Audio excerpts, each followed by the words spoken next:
မင်းလှုပ်နိုင်တယ်အရာရာကိုမင်းလှုပ်ယူနိုင်ပါတယ်ဒါပေမဲ့မင်းမှာလှုပ်ရဲတဲ့တတ္တိပဲရှိဖို့လိုတယ်မင်းဟာစိန်တပွင့်လို့နေရင်မင်းကိုဘယ်အရာကမှဖြစ်စီလို့မရဘူးဒါပေမဲ့မင်းဟာဖန်ခွက်တစ်လုံးလို့နေရင်တော့နည်းနည်းထိတာနဲ့ကြေမွပြက်စီးသွားမှာပဲလောကကြီးမှာမင်းကိုမင်းကံအဆိုးဆုံးလို့ထင်နေတာလား no လောကကြီးမှာမင်းထက်ကံဆိုးတဲ့ဘဝတွေတပုံကြီးရှိပါတယ်လက်ရှိမှာမင်းရဲ့ဘဝကိုကံဆိုးပုံတိုင်းတွေတိုက်နေပါသေးကံဆိုးမိုးတွေအဆက်မပြတ်ရွာသွန်းနေပါသေးဘလောက်ပဲအချိန်ကြာအောင်တဲကြီးမဲကြီးရွာသွန်းနေပါစေ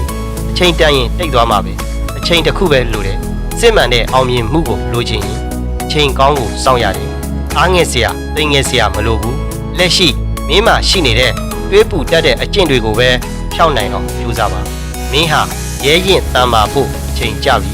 အမြဲတမ်းတယောက်တည်းဖြစ်နေလို့ဆိုပြီးအားငယ်နေတာလားတကောင်ကျွဲဆိုတဲ့ဘဝကိုခံယူထားရင်ကိုယ့်ရဲ့စိတ်ဓာတ်ကိုမာကျောအောင်ထားရတယ်တကောင်တည်းဆိုလဲမင်းဟာချင်းသိပဲဖြစ်ရမယ်မင်းကိုယ်တိုင်ရှောက်နေတဲ့လမ်းဘလောက်ပဲကြမ်းကြမ်းစိတ်ဓာတ်မှဇွဲကောင်းကောင်းနဲ့မင်းရှောက်နေတဲ့လမ်းဆုံးရင်အောင်မြင်မှုရဲ့အသီးအပွင့်တွေကိုမင်းကိုယ်တိုင်ခံစားရလိမ့်မယ်ဒါပေမဲ့လမ်းတစ်ဝက်နဲ့ပြန်လှည့်လာမယ်ဆိုရင်တော့အချိန်ရောလူပါစိတ်ဓာတ်ပိုင်းဆိုင်ရပါအကုန်လုံးဆုံးရှုံးရလိမ့်မယ်တကောင်ကျွဲဆိုတဲ့ဘဝကိုခံယူထားရင်တယောက်တည်းဆိုလဲတယောက်တည်းဖြစ်အောင်လုပ်ယူပါ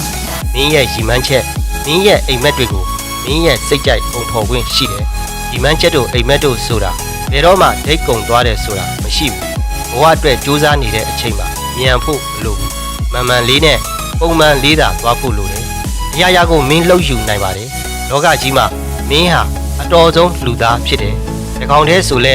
မင်းဟာချင်းသိပဲဖြစ်ရမယ်